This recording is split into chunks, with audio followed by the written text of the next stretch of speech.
social, tous les secteurs d'activité, troisième âge.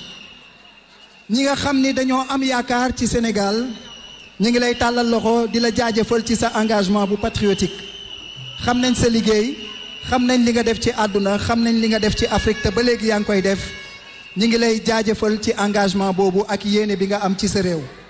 Sans plus tarder dañuy ànd ak ki nga xam ni mooy Aboubacar Sissoko. Le président du collectif des cadres du parti PCS. Le président Aboubacar Sissoko.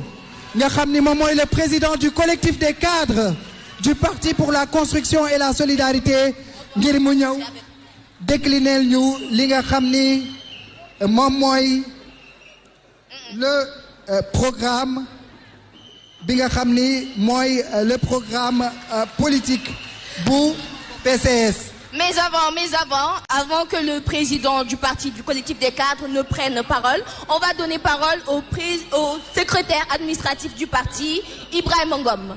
Ibrahima Ngom sur place, s'il vous plaît.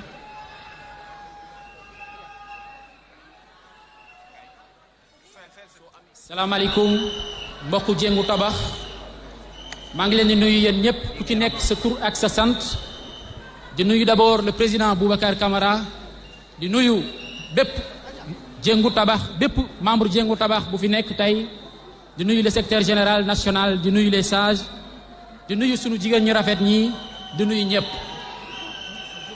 Je pense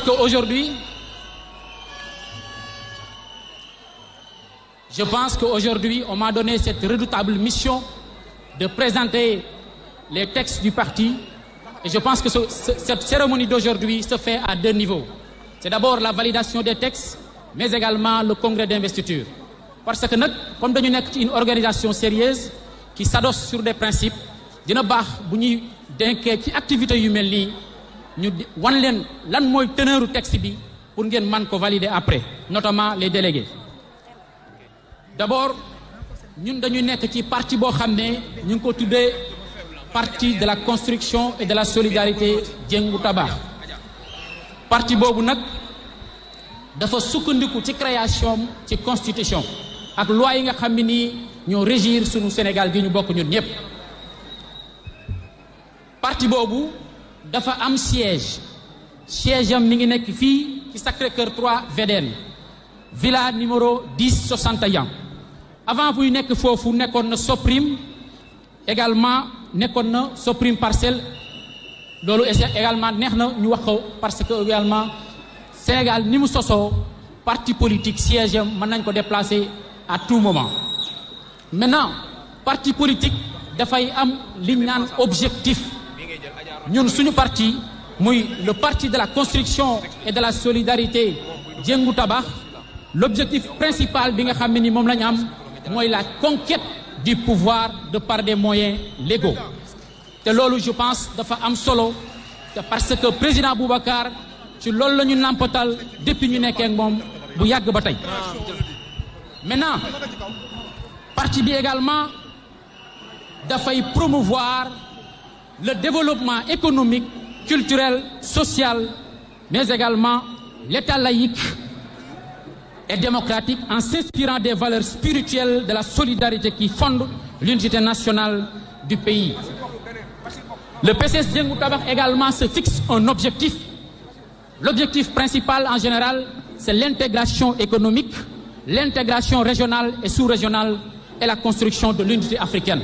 te bu ngeen dégloo le président Boubacar dans son programme peut-être le président Boubacar va revenir là-dessus l'intégration africaine dafa nekk loo xam ne nii lu ñu soxal la dans le cadre de notre programme politique et par conséquent dama leen di wax ni Jéngu Tabax bépp sénégalais mën na ci bokk et de là je vais profiter pour vous décliner la qualité de membre de Jéngu Tabax pour nga nekk membre Jéngu Tabax war nga am au moins 15 ans également war nga am sa carte notamment de membre qui bi lay permettre nga exercer say droits ak say obligations au sein du parti maintenant nag parti bi dafa am ay signes distinctifs soo xoolee parti bi dafa am logo bi dafa am ñetti couleurs rouge noir et également blanc maintenant parti politique également dafay am li ñu naan devise te ku xam parti politique yi c'est à l'image de leur leader. Aujourd'hui dina ñëw ci kanam bu ñuy présenter Boubacar xam ngeen ni tey Boubacar soo demee ci Google dama koy wax soo demee Google nga tapé transparence c'est le nom de Boubacar qui sort nga dem Google nga tapé respect c'est le nom de Boubacar qui sort nga dem Google nga tapé également li ñu naan le travail c'est le nom de Boubacar qui sort. Donc ñun suñu parti dañ ko adossé ci benn devise bu ñu naan respect travail et transparence tey jii respect ak travail ak transparence moo ñu indi fii tey bu ñu amee mbooloo mu bari mi c'est parce que c'est le fruit d'un travail acharné boo xam ne ñi nekk bureau politique ak ñëpp ñi nekk ci région yi ñoo ko def mu nekk lu am solo. Maintenant au-delà de ça je pense dina am solo ñu wax leen parti bi nan lay fonctionner ak nan lañ ko organiser. Parti bi dafa am ay organes de base yi dafa nekk li ñu naan des comités de quartier yi ak ay comités de village képp koo xam ne da nga bëgg a bokk ci parti bi da nga war a installer ci sa commune wala ci sa quartier wala ci sa village ay comité de quartier te comité de quartier yooyu yaakaar naa ni am na solo ci suñu massification.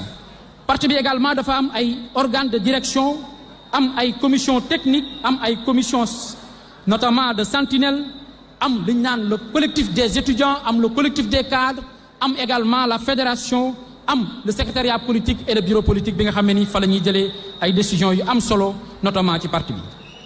Maintenant au-delà de ça il y a des sections communales il y a également la fédération il y a les commissions techniques également qui sont au nombre de 5 mais également il y a ce que l'on appelle le collège des sentinelles le collège des enseignants-chercheurs le bureau politique également et le secrétariat politique.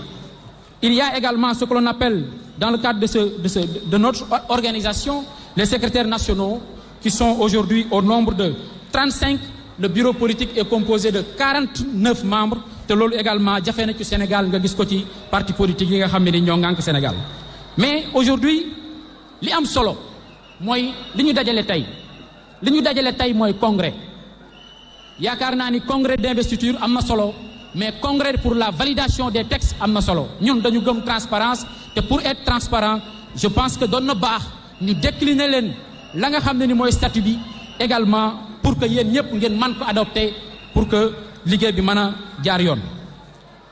Le congrès est chargé de déterminer les options fondamentales du parti, de définir la doctrine du parti. Mais aujourd'hui parti politique également dafa am solo te li koy amal solo mooy fi muy tirer ay sources am ñun suñu parti fi muy tirer source am mooy ay dons ak ay legs mais parti politique également kenn du ko wax te waxoo discipline de parti ñun Boubacar daf ñu nampatal ci politique mais politique bu ànd ak discipline ak respect donc par conséquent dina baax bépp militant bu jëngu tabax nekk un militant discipliné nekk un militant boo xam ne dafay nekk un militant modèle pour que véritablement ñu mën a construire suñu dëkk bi. Maintenant au-delà de ça je voudrais après avoir fait notamment l'exposé sur le texte je voudrais demander si possible je ne sais pas si c'est permis à ce que les délégués puissent véritablement adopter le texte à défaut de montrer s'il y a des amendements de pouvoir les décliner. Donc je pense Bassirou loolu laa ci bëggoon wax di leen sant di leen gërëm je vous remercie.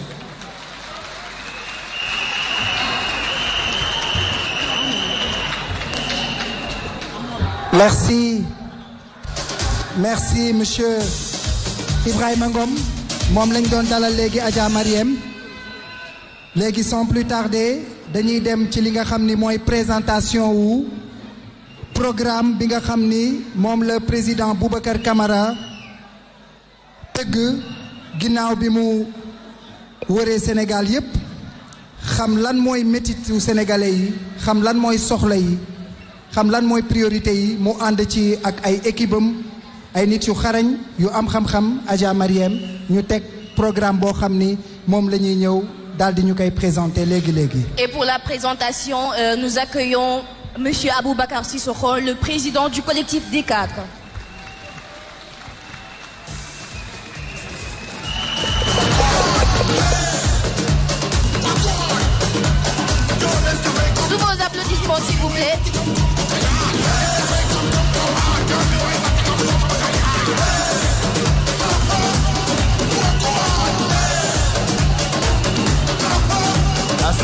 Assalamu alaikum. Assalamu alaikum. Assalamu alaikum wa Thiès. Assalamu alaikum wa Saint-Louis. Assalamu alaikum wa Kaolack. Assalamu alaikum wa Matam. Assalamu alaikum tout le Sénégal. Permettez-moi d'abord de saluer. Moins de bruit s'il vous plaît. Moins de bruit s'il vous plaît. DJ s'il vous plaît. S'il vous plaît, moins de bruit s'il vous plaît. Permettez-moi d'abord de saluer et souhaiter bonne fête de Noël Asikoï, s'il vous plaît, à tous s'il vous nos plaît. frères et sœurs de la foi chrétienne. Permettez-moi d'abord de saluer et souhaiter bonne fête de Noël à tous nos frères et sœurs de la foi chrétienne. Je salue et remercie les invités d'honneur du président Kama. Bienvenue. Je salue et remercie tous les militants et sympathisants de PCS Djengou Tabar ici présents. Je salue et remercie notre secrétaire général Mor Ndiaye et toutes les instances du parti, le bureau politique, le secrétariat politique, le comité directeur, le collectif des sages, des cadres, des élèves et des étudiants, mais plus particulièrement l'architecte de la construction du Sénégal du futur, le futur président, 5e président de la République du Sénégal, Boubacar Camara.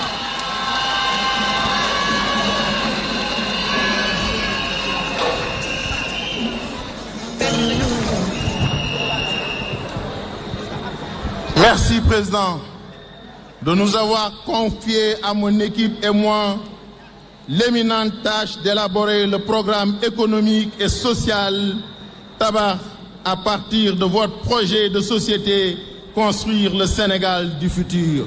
Voici le programme en abrégé. J'en profite pour décerner une mention spéciale à l'équipe intervention programme, la cheville ouvrière des cadres qui a porté l'élaboration jusqu'au finish line. Elle est constituée d'une quarantaine de personnes, de membres basés au Sénégal, en Europe, en Afrique, aux États-Unis. Un exemple best in class de la collaboration e-meeting à distance. Tout a commencé le 6 mai 2023, durant l'Assemblée générale constitutive du collectif des cadres, où 9 commissions, 26 commissions, 47 sous-secteurs impliquant 100 cadres à l'interne issus de plusieurs disciplines, des juristes, des médecins, des enseignants, des ingénieurs, des sociologues, des diplomates, etc., ont pris l'initiative d'élaborer le programme de mi-juin jusqu'en début septembre, donc pendant 4 mois. Et la validation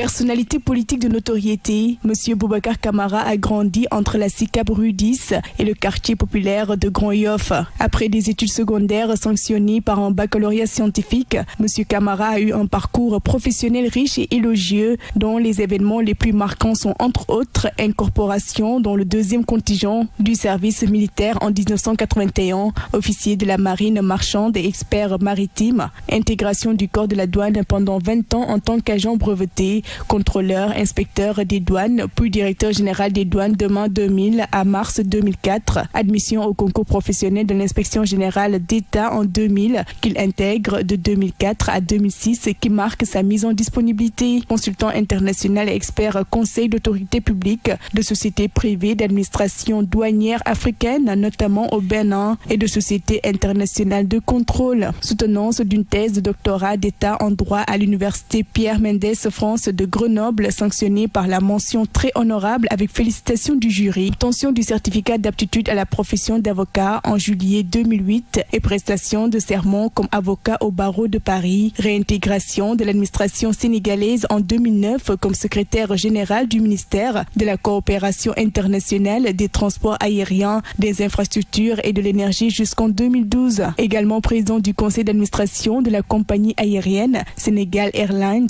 de Socosim Industries de juin 2012 à mai 2018 qui marque sa démission et son engagement en politique. Initiateur du mouvement Génération Y en 2016 et du mouvement Djengu Ngir Jëriñ Sénégal en mai 2018. Président fondateur du Parti de la construction et de la solidarité PCS Djengu Tabar en avril 2019. Au plan politique, il est candidat recalé à l'étape du parrainage de la coalition FIPO à l'élection présidentielle de 2019. Intégration de la coalition Sonko, membre de la coalition Jotna et membre fondateur de la coalition Yewi Askanui que son parti quitte après les élections territoriales de janvier 2022. Candidat malheureux à la mairie de Grand Yoff lors des élections territoriales, il a initié la coalition Tabar Jotna qui n'a pas prospéré, conçu le plan Boudi en avril 2022 et participé à l'intercoalition Yewi Walou. Publication chez L'Harmattan d'un livre-programme intitulé Construire le Sénégal du futur en décembre 2022 et de l'ouvrage Coup d'œil sur la génération A consacré à la jeunesse africaine en attente de sortie. Monsieur Camara a déclaré sa candidature à l'élection présidentielle de février 2024, toujours major de sa promotion à l'entrée comme à la sortie, à tous les concours professionnels auxquels il s'est présenté dans l'administration publique.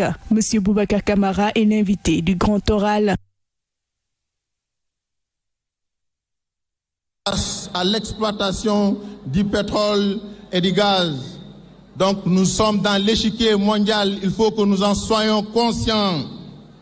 Orienter notre diplomatie vers la promotion de la paix, de la sécurité internationale, du respect des droits de l'homme, du partenariat de développement gagnant-gagnant et de l'intégration africaine graduelle et régionale et faire participer de façon organisée, économiquement et socialement, la diaspora.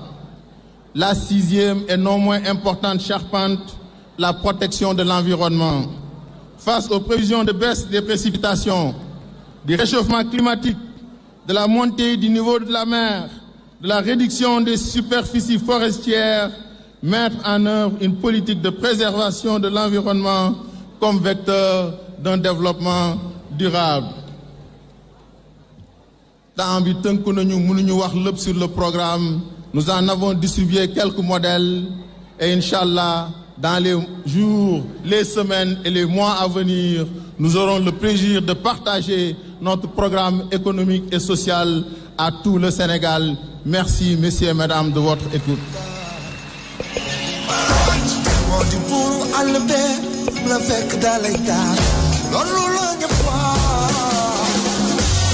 Merci beaucoup au président Aboubacar Sissoko, le président du collectif des cadres. À présent, nous allons procéder à la présentation. Jërëjëf kon Adja Mariam comme ni nga ko waxee ñu ngi remercier bu baax Aboubacar Sissoko bi nga xam ni moom mooy président du collectif des cadres de PCS Djengu Tabar. Fan la ñu jëm Adja Mariam. Voilà, à présent, nous allons procéder à la présentation du président Boubacar Camara.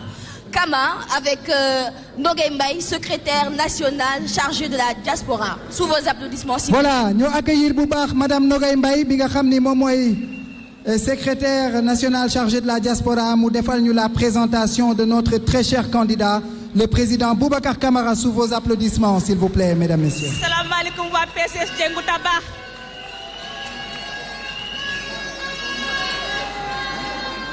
Je m'en vais faire un exercice difficile et facile à la fois. Difficile parce que on me demande de parler d'un monsieur, d'un grand monsieur qui a multiples facettes. Mais facile, parce que c'est toujours un honneur pour moi de parler de ce grand monsieur que j'ai eu la chance de côtoyer et d'apprendre beaucoup de choses avec lui. J'ai dit qu'on m'a préparé un discours que j'ai aussi rédigé, que je maîtrise. Mais aujourd'hui, je préfère poser ce discours ndax li may wax xam naa ne sama xol laa koy tibbee. Boubacar Camara dafa nekk doomu Sicap Rue 10 màggee Sicap Grand Yoff waaye tamit nekk doomu Fatick. Boubacar Camara nekkoon armée maa ngi gis ay classe am ci salle bi baat bu ma tàbb rek nekk na li nga xamante ne nii ci tubaab dañ ko naan spécialisation Boubacar Camara la. Boubacar Camara jaar marine Boubacar Camara nekk fii directeur u douane waaye yemu ci de mu ne doyul Boubacar biñ ko tabbee directeur u douane bu yàggul mu gagné concours IGE. Boubacar bu la neexoon nga ne ci lay yem ndax loolu rek doy na sag waaye yemuloo ci da nga continuer ci loolu nga ne damay dem defi sama thèse doctorat kii toog dafa soutenir thèse am ci barreau bu Paris kii toog avocat la kii toog liggéey na ci société yu bare nekk fi lu ñuy wooyee PCA kii toog créé na fi école yu bare yemu ci de kii toog jàngal na ñu bari ca douane ba jàngal na ñu bari ci mbirum droit waaye tamit accompagné na xale yu bari loolu su ma ko waxee waa ñi nga xamante ñoo nekkoon génération Y xam nañ li may wax bëggoon naa gën a xóotal waaye xëy na temps bi dafay gàtt yéen sax xam ngeen moom mooy kan waaye dafa am loo xamante ni foog ma wax ko sa xam-xam dafa jéggi Sénégal dëkk bu ne dem nga fa bu yàggul la jóge Bénin nekkoon fa directeur général adjoint bu douane ba ci loolu mu andi xam-xam bu am solo ndax lépp lu ñuy wax xarala yu bees ak technologie Boubacar moo andi douane Sénégal lu ñu wooyee Orbis loolu moo tax tey ji douane gagné xaalis bu bare Boubacar tamit def na loolu ca Bénin def ko yeneen dëkk waaye damay rek jeexale ci li nga xamante ni mooy mujjanteel ba Boubacar liggéey na ci ministère yi wax naa ko waaye bi mujj bi mu tax ngeen toog fii kii moo xalaat ci tàmbali mu nekkoon mouvement jéngu ngir njariñ Sénégal ñu liggéey ci lu am solo ñu def ci at dem ñaareelu at ba ginnaaw bu mu jàppalee Ousmane Sonko ci coalition 2019 mu def fa lu am solo Boubacar nag mu ne samay ndaw màgg nañu mouvement bi dafa ndaw dañu koy soppi def ko parti politique parti boobu tey moo wootee congrès ñu di ko woowee PCS Jéngu Tabax donc ci diir bu ndaw teg na fi mouvement politique ñu soppi ko liggéey bu am solo mu doon parti donc tey Boubacar man fii rek lay jeexantale waxuma lépp de mënoon naa lim téeméeri facette kii ñu woowee Kama waaye temps bi dafa ñoo tënk moo tax nag lii may mujj wax nag maa koy wax dama ko gëm tu es un excellent monsieur yow jàpp nañ ni bu ñu neexoon ñu ne jarul élection waaye nag dafa am solo ñu ne dañuy dem élection c'est la démocratie waaye ñun ñi nekk ci salle bi bu ñu neexee ñu ne le président Boubacar Camara mat nga président photo yu président mën nga faa toog fees nga fa dell te nag ñun ñii ragaluñ loolu donc maa ngi leen di gërëm bu baax a baax a baax rek damay jox. Merci beaucoup à Nogay Mbaye. Je rappelle que c'est la secrétaire nationale chargée de la diaspora, c'est ça. Maintenant, place à SG, secrétaire général du parti, Mor Ndiaye, s'il vous plaît.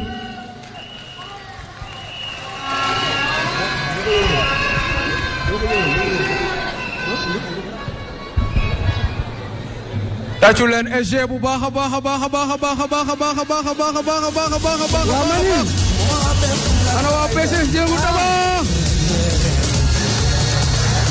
waa léegi nag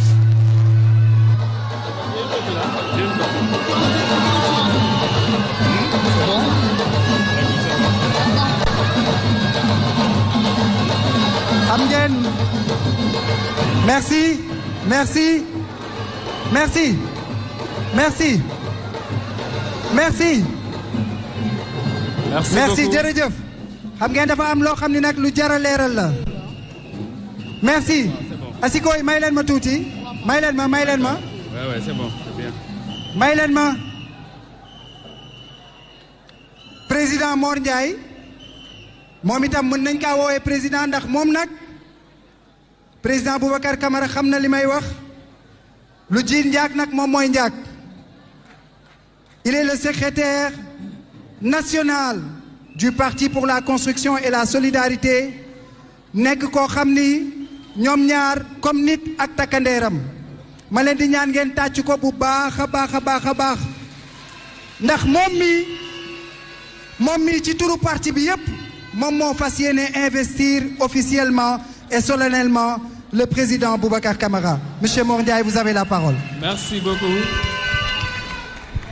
Chers congressistes, chers invités, cher président Boubacar Camara, j'ai l'agréable privilège, en ma qualité de secrétaire général national du Parti de la Construction et de la Solidarité PCS Diengo Tabac, de m'adresser à vous à l'occasion du premier congrès ordinaire du parti pour formuler une demande solennelle à notre président Boubacar Camara Kama.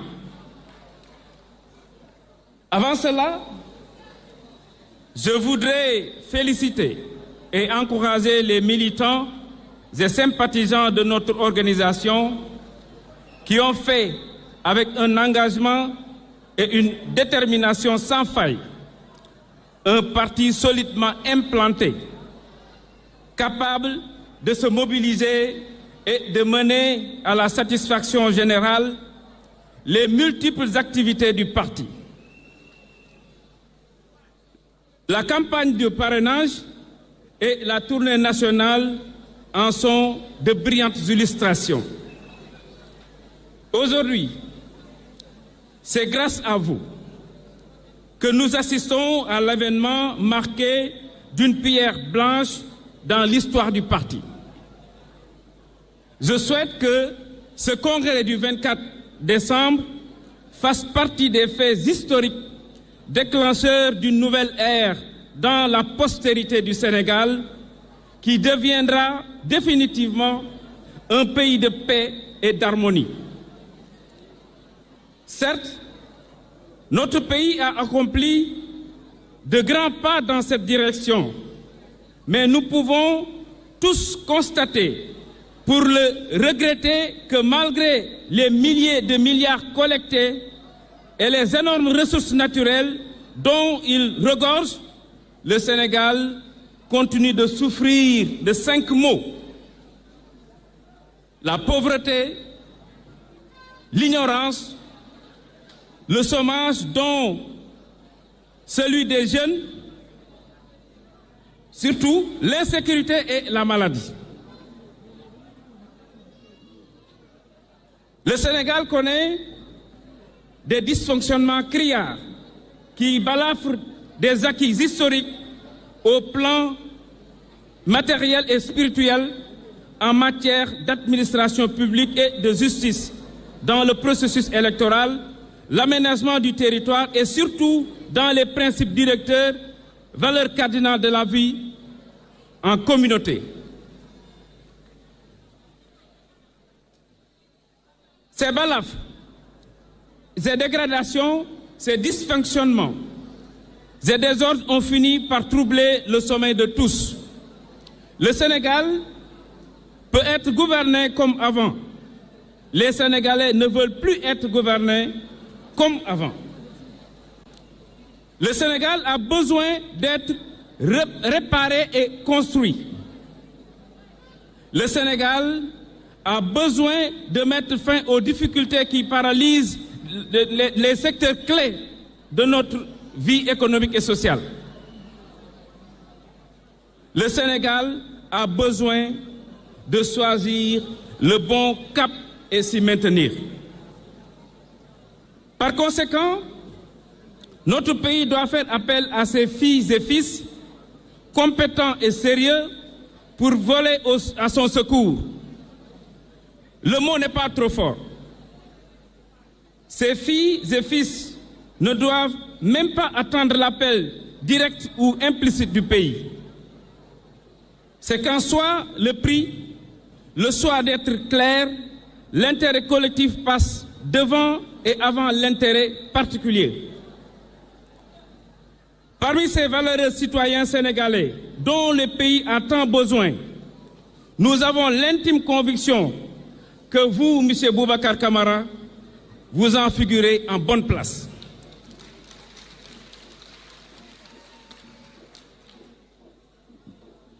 Il se trouve que notre pays, le Sénégal, doit voter le 25 février prochain, choisir un nouveau président de la République, un autre président de la République, pour mettre en œuvre une nouvelle politique économique et sociale et même de faire renaître l'espoir, réparer et construire le Sénégal.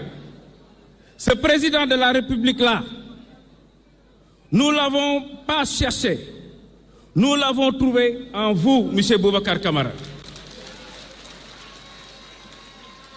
J'en viens maintenant à ma demande que vous pouvez deviner aisément. En dehors de votre parcours élogieux, qui vient d'être si brillamment décrit au-delà de vos discours pertinents et constants, qu'on entend de vous, en plus de vos écrits qui constituent une boussole. La raison principale qui justifie votre choix, ou bien notre choix, de faire appel à vous, et que nous savons que vous avez décidé depuis fort longtemps, par amour et devoir patriotique, par souci de gratitude pour les bienfaits tirés de l'école et de l'administration publique, d'écraser vos intérêts particuliers pour l'intérêt collectif du Sénégal que nous partageons tous. Tout ce qui est incompatible avec l'intérêt collectif du Sénégal vous est étranger.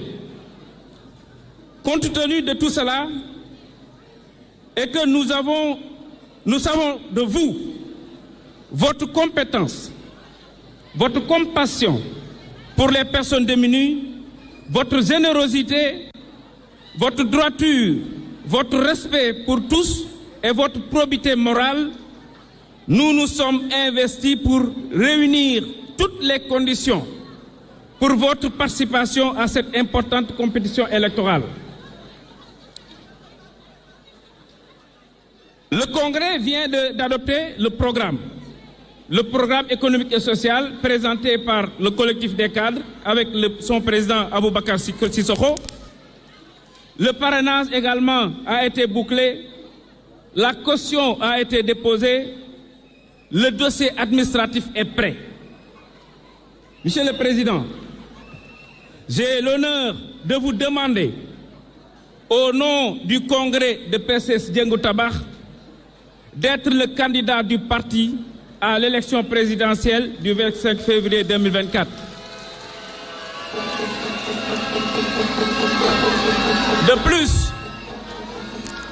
plus, nous vous donnons mandat.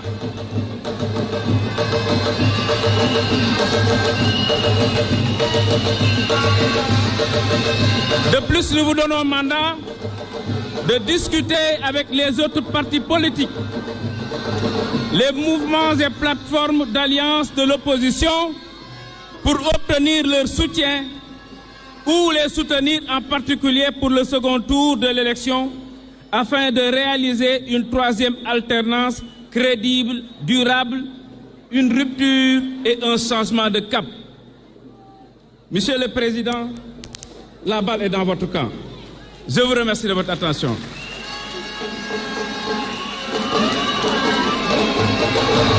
Wow. Jërëjëf. Kooku mooy. Merci monsieur Mor Ndiaye. Alors. Jërëjëf.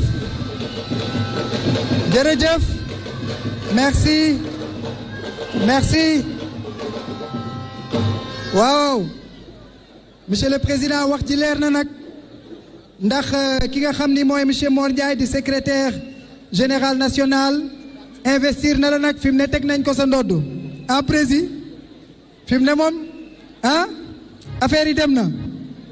Alors Adja Mariam dañuy seetaan léegi une vidéo que toi tu vas nous présenter lan moo nekk ci biir vidéo bi lan lañ ciy découvrir balaa nag ñuy jeexal en complicité avec la régie bien sûr jox kàddu bi ki nga xam ni moo fi dajale askan bi yépp muy le président Boubacar Camara pour mu mën a ñëw jël kàddu gi ànd ci ak ki nga xam ni mooy son porte-parole di xaritam di son collaborateur di ànd ak moom suba ak ngoon guddeeg bëccëg féete ko fu ne muy Abdou Lahad Samb tout à l'heure dina ànd ak ñun ngir introduire ki nga xam ni moom mooy le président Boubacar Camara mais tout de suite Adja Mariem fan la ñu jëm.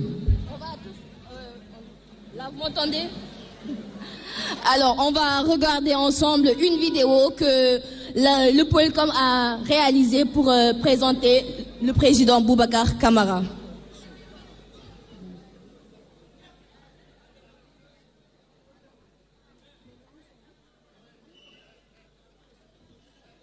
Alors, au niveau de la régie, boo leen ñu mënee jàppale pour ñu am le son parce que vidéo bu am solo la boo xam ni ku ko seetaan. Et puis lumière, si on peut avoir un peu de blackout dans la salle, s'il vous plaît. Lumière dans la salle. Après des études secondaires sanctionnées par un baccalauréat scientifique, M. Camara a eu un parcours professionnel riche et élogieux, dont les événements les plus marquants sont entre autres incorporation dans le 2e contingent du service. Dimanche, yamoo ak 24 décembre 2023 ca Grand Théâtre ca la ñuy def cérémonie d'investiture candidat bi di Boubacar Camara di candidat parti bi di PCS Jëngu Tabax nekk itam candidat coalition Kama 2024 moom la ñu fas yéene samp ci jal bi investir ko mu doon suñu candidat ñu ne xew mi nag 10 heures daañu tàmbali def. Personnalité politique de notoriété, M. Boubacar Camara a grandi entre la SICAP rue 10 et le quartier populaire de Grand Yoff. Après des études secondaires sanctionnées par un baccalauréat scientifique, M. Camara a eu un parcours professionnel riche et élogieux, dont les événements les plus marquants sont entre autres incorporation dans le 2e contingent du service militaire en 1981, officier de la marine marchande et expert maritime, intégration du corps de la douane pendant 20 ans en tant qu'agent breveté, contrôleur, inspecteur des douanes, puis directeur général des douanes de mai 2000 à mars 2004, admission au concours professionnel de l'inspection générale d'État en 2000 qu'il intègre de 2004 à 2006 qui marque sa mise en disponibilité, consultant international et expert conseil d'autorité publique de sociétés privées d'administration douanière africaine, notamment au Bénin, et de sociétés internationales de contrôle. Soutenance d'une thèse de doctorat d'État en droit à l'université Pierre Mendès France de Grenoble, sanctionnée par la mention très honorable avec félicitations du jury, obtention du certificat d'aptitude à la profession d'avocat en juillet 2008 et prestation de serment comme avocat au barreau de Paris, réintégration de l'administration sénégalaise en 2009 comme secrétaire général du... Juste préciser que délégué yi yéen da ngeen ñëw jóge ci région yu sori ngir investir seen candidat président Mor Ndiaye wax na ko secrétaire général administratif liir na texte yi dañuy xaar nag bu Abdou Lahad Samb pare wala président Kama di dugg yéen ngeen xamal ko ndax waaw wala déet nangu ngeen moom mu doon seen candidat balaa moom muy wax ne ndax nangu na wala nanguwul yéen ngeen wax ko ndaxam lii ñu wax d'accord ngeen ci waaw wala déet ñu ngi leen di xaar. Voilà. Nous sommes en direct sur CNTV et sur les autres plateformes. Viens ici, Adja Mariem, apparemment c'est micro-bi. Voilà, je disais tout simplement que je rappelle qu'actuellement nous sommes en direct sur CNTV, mais aussi sur les autres plateformes du président, Facebook, Twitter, Instagram. Merci beaucoup. Voilà, donc page u président Boubacar Camara ku ne xam na ni digital bi dafa am solo ci àdduna fi mu toll jumtuwaayu xarala yi dem leen ngeen abonné wu ci page officielle yi Facebook, Instagram, TikTok, nous sommes partout sur le digital mën ngeen ñu fekk foofu mais également ñi ngi en direct waxtu yi ñu nekk ci Sen TV ñi ngi en direct également ci Sen TV l'officiel toutes les plateformes de la Sen TV ci Facebook ñi ngi foofu en direct ngir dund ensemble en cette date du 24 décembre 2023 la cérémonie officielle d'investiture du président Boubacar Camara futur président de la République du Sénégal loolu la ñu gëm loolu la ñu bëgg kon sans plus tarder Adja Mariem dañu ne nag kër boo ci dugg da ngay aw ci buntu ba loolu mooy dëgg kenn mënta wax ci président Boubacar Camara te jaaroo ci buntu bi nga xam ni mooy son porte-parole ki nga xam ni musta wax ci place su président Boubacar Camara moom mu ñëw am lum ci rectifier kooku mooy Abdou Lahad Samb di son porte-parole di son compagnon un homme fidèle un homme respectueux un homme respectable ànd ak moom di ko gunge ma leen di ñaan bu baax a baax a baax ngeen tàccul ma bu baax a baax Abdou Lahad Samb moom mu wax ñu kan mooy président Boubacar Camara mu jëlil ñu président Boubacar Camara andil ñu ko fii ngir mu saafonte ak askanu Sénégal délégué yi maa ngi leen di woo yéen itam ci ngeen bokk ngeen jug taxaw ndax président lii muy wax daf leen a concerné directement ndax parti bu structuré la te délégué yi seen place daf cee am solo képp kuy délégué ku nekk ci salle bi ñu ngi lay ñaan nga jug taxaw parce que da ngaa war a ñëw fekkee le discours du président Boubacar Camara Abdou Lahad Samb vous avez la parole. asalaamaaleykum waa salle bi maa ngi nuyu ñëpp di wax nañ tàccu le président Boubacar Camara bu baax a baax a baax encore tàccu leen ko bu baax Sénégal fii réew mi tollu dañoo soxla jëmm ju mel nii kii nga xam ni xam-xamam dafa rafet te mu leer te mu ànd ak yar liggéeyal réew Sénégal ak réew yi ko wër loxoom set mu bëgg réewam yor ay fonction yu kawe ci biir réew mi te kenn mu sa gis daraam lu taq ci biir réew mi mu bëgg réew mi jaral ko lu nekk kooku mooy le président Boubacar Camara tàccu leen ko bu baax a baax a baax ndombay tànk yii mu takk ci biir réew mi bëri na lool waaye benn rek am na ñoo xamante ne buñ ko ci yoroon seen loxo takk directeur général bu douane 2000 ba 2004 jëlee koom-koom bu douane ci Sénégal bu suufee yóbbu ko ci koom-koom bu kawe inspecteur général d'État def retraite anticipée yor ay fonction yu bëri ci réew mi waaye kii nag moo génn Sénégal dem Kinshasa dem Bénin liggéeyal Afrique sigil Sénégal sagal ko del si waat fii ngir yor réew mi le président Boubacar Camara tàccu leen ko bu baax kon nag kii di doomi réew mi bëgg réew mi jàngee ci réew mi defal ko lépp mu ne sama réew moo ma defal lépp damay delloo sama réew fonk daara alxuraan fonk awlu daara fonk njàng mi fonk liggéey fonk xam-xam bëgg réewam kooku mooy Kama 2024 le président Boubacar vous avez la parole. tàccu leen ko bu baax tàccu leen ko bu baax tàccu leen ko bu baax tàccu leen ko bu baax tàccu leen ko bu baax tàccu leen ko bu baax a baax a baax tàccu leen ko bu baax ok Kama merci. À présent, nous allons accueillir le président Boubacar Camara pour son investiture. Sénégal teewlu leen non man bëgguma ngi waaw kon askan wi ñi ngi leen di présenter président Boubacar Camara fii yëpp sa kër la bu la neexee nga toog waxee noonu bu la neexee nga jug saafonte ak say xarit say am di jàmm bu la neexee nga ñëw waxee fii lu la neex defal ndax fii sa kër la Sénégal mi ngi lay déglu àdduna bi mu ngi lay déglu say mbokk say xarit say am di jàmm ak say njagañaale Sénégal teewlu leen non man bëgguma ngeen gaañoo réew mi fi ma toll nii xel yëpp a jaxasoo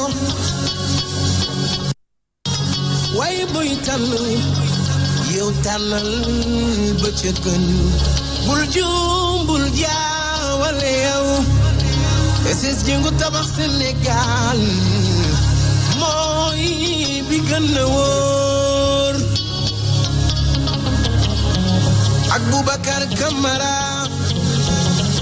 jàmm del si waat salaamaaleykum réew mi salaamaaleykum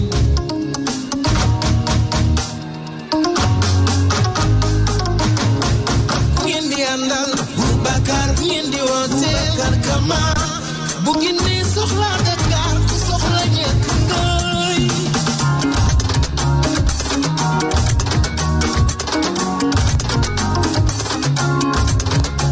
Sénégal mi yëngu leen seen doom yegg si na bu ngeen di soxla Dakar ku soxla ñekk ngay Sénégal mi yëngu leen Boubacar yegg si na jafe-jafe yi ci réew mi moo ci dara ak Boubacar na ñëpp di taxaw Grand Théâtre yéen ñëpp di leen taxaw di leen ci président Boubacar Camara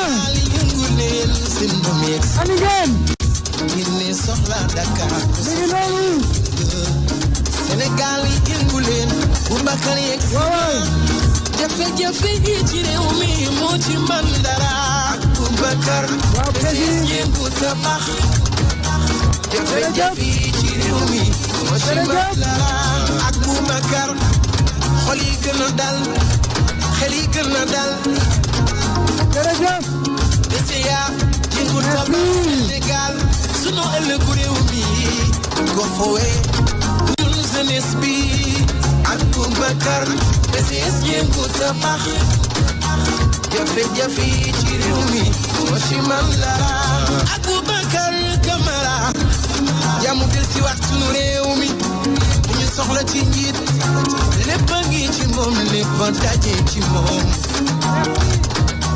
jafe-jafe yi ci réew mi moo ci man dara kon yow booy tànn kay ma wan la bu baax bi yëngu tabax Sénégal merci la régie merci la régie jërëjëf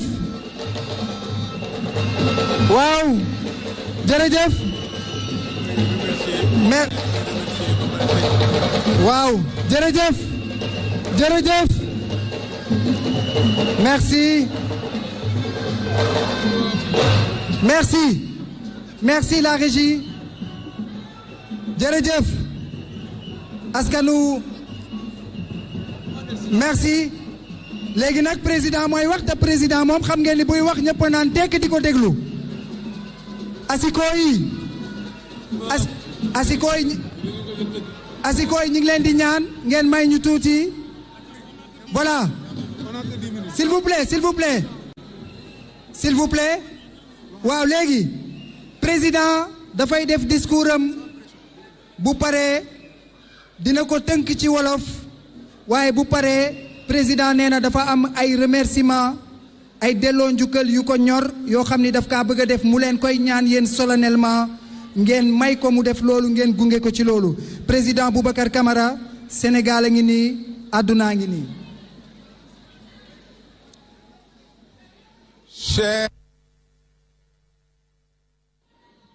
Chers invités, vous m'avez demandé d'être votre candidat à l'élection présidentielle du 25 février 2024. N'est-ce pas? Je n'ai rien entendu.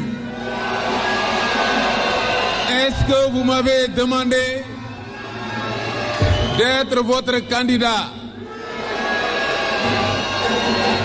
Alors, je vous remercie d'avance de votre confiance. Mais avant de répondre à votre importante sollicitation, je souhaite m'assurer d'avoir bien compris le sens de votre demande et la direction que vous avez indiquée.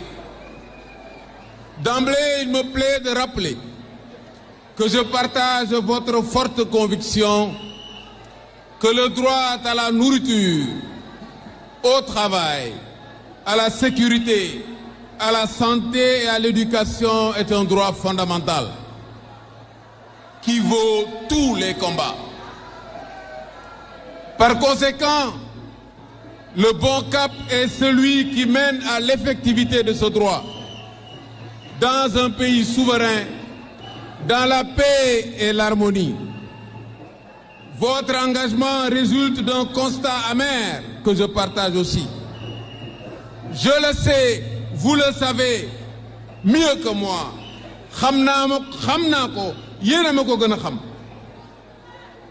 Ce cap n'a pas été emprunté par les régimes politiques successifs qui n'ont pas pu développer le Sénégal malgré les énormes richesses mises à leur disposition. Je le sais, vous le savez mieux que moi. Khamnako, yena mako gëna xam. Déguma leen de. Khamnako, yena mako gëna xam. Je le sais, vous le savez mieux que moi. La plupart des Sénégalaises et des Sénégalais souffrent dans la dignité pour jouir de ce droit sans y parvenir. Je le sais, vous le savez mieux que moi. Nos compatriotes ont espéré, cru aux promesses, consenti des sacrifices, prié, pardonné et même oublié en se disant que demain sera mieux qu'aujourd'hui et hier. Votre engagement prend en compte un nouvel élan, un nouvel état d'esprit du peuple sénégalais. Je le sais, vous le savez mieux que moi. Les Sénégalaises et les Sénégalais n'acceptent plus de se laisser berner par des discours mielleux et les promesses sans lendemain. Ils sont devenus plus exigeants et c'est tant mieux. Je le sais, vous le savez mieux que moi.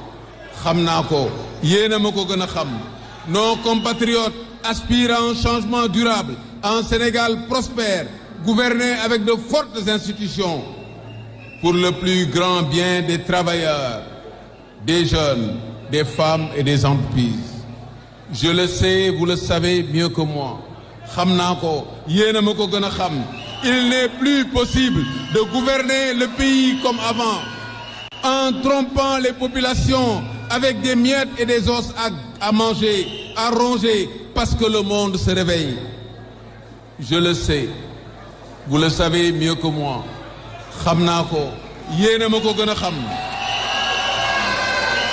Cette fois-ci,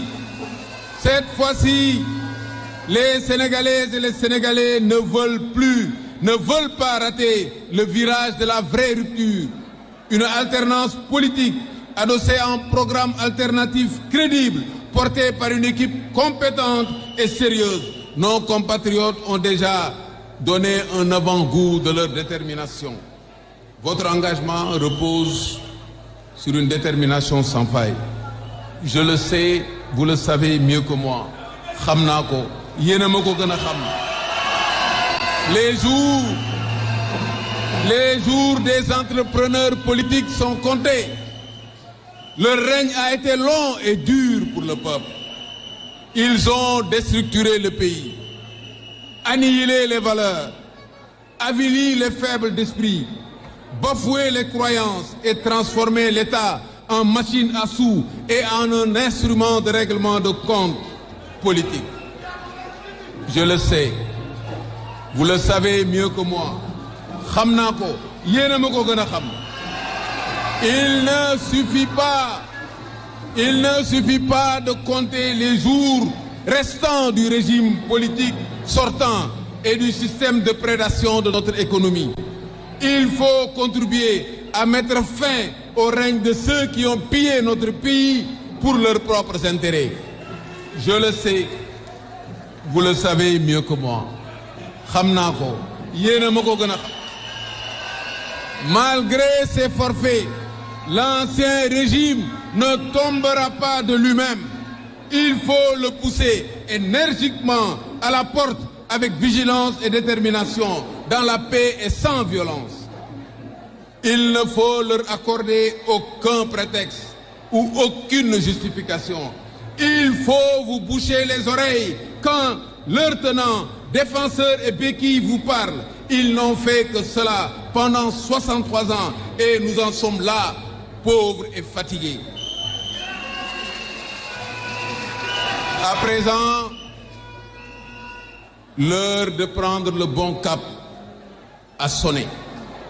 Les Sénégalaises et les Sénégalais ont maintenant besoin de savoir quel cap emprunter, que faire, comment le faire, par où commencer, quels résultats attendre, quel avantage en tirer, quel avenir pour les générations futures. Prendre le bon cap, c'est d'abord mettre de l'ordre. Diagal. Le cap que nous indiquons suppose un préalable, la rupture, la vraie, celle-là. Pas la rupture du bout des lèvres. Cette rupture est indispensable. Elle a un nom, la réparation. Elle permet de mettre de l'ordre. Diagal, diagal, diagal. Cette rupture est attendue. Cette rupture est attendue. C'est pour cela que j'ai fait mienne les mesures que vous avez énumérées. Rompre, c'est couper le cordon ombilical avec les pratiques politiques malsaines, sans pitié, sans remords, avec des ciseaux bien limés. C'est le Djengou, le sursaut salvateur. Djengou, Djengou, Djengou. Deuxièmement, il faut prendre le bon cap. Prendre le bon cap, c'est construire. Tabac, tabac, tabac. Cette construction du futur se décline à travers les engagements que je partage sans réserve, en particulier sur l'éducation, la santé, la jeunesse et l'emploi, les femmes, la transformation structurelle de l'économie et le financement du développement avec l'optimisation des ressources naturelles, l'environnement et surtout la bonne gouvernance. Voilà ma lecture de la direction que vous voulez emprunter pour offrir un nouveau visage au Sénégal. Un visage plus joyeux, plus apaisant, qui vous a coûté tant d'efforts et de sacrifices. Votre sollicitation est bien comprise. Je vous demande à mon tour de considérer comme un pacte de confiance les mesures pour mettre de l'ordre et les engagements pour construire le Sénégal. Notre souhait commun le plus ardent, c'est que dans 5 ans, les Sénégalaises et les Sénégalais constatent avec satisfaction un changement bénéfique dans leurs conditions de vie et dans la marche de l'État et de la nation. Un changement durable qui se poursuivra et qui fera du Sénégal un pays qui maîtrise ses ressources naturelles et produit les biens et services dont il a besoin grâce à une économie basée sur la transformation structurelle de l'économie. Le baromètre de ce sentiment de bien-être peut se résumer en 3 points. Les soucis d'avenir sont dissipés, xel yi dal, les cœurs sont apaisés, xol yi féex, les moyens de subsistance sont renforcés, poches yi fees. Xel yi dal, xol yi féex, poches yi fees. Xel yi dal, xol yi féex, poches yi fees. Xel yi dal, xol yi féex, poches yi fees. Xel yi dal, xol yi féex, poches yi fees. Xel yi dal, xol yi féex, poches y fees. Merci. La complexité du monde d'aujourd'hui commande une réinvention d'un nouveau socle sur lequel la nation doit bâtir les progrès souhaités. Dans un contexte où notre pays doit passer d'un pays qui souffre d'une dépendance économique chronique à un hub pétrolier et gazier favorisé par un positionnement géopolitique potentiellement favorable à la stabilité. Pour ce faire, l'identification des poutres maîtresses est essentielle. L'élévation du travail, de l'éthique et du respect comme valeur cardinale, objet d'un fort consensus national. Mon profond désir de voir ce souhait se réaliser ne me laisse guère le choix.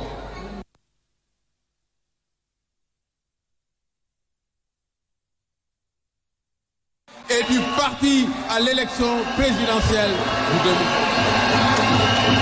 Merci.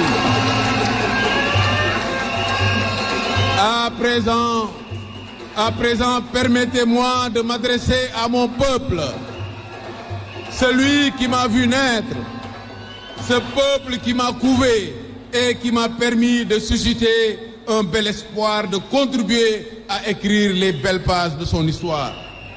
Sénégalaises, Sénégalais, chers compatriotes, aujourd'hui, je suis candidat à l'élection présidentielle et je compte sur votre vote pour prendre en main les destinées du pays.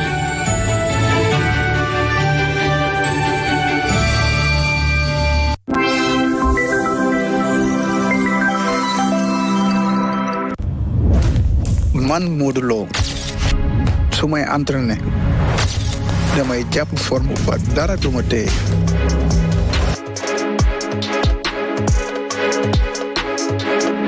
te su ma paree rek xam naa fu muy jubali dem dan lu sa wetam nag mooy tax ma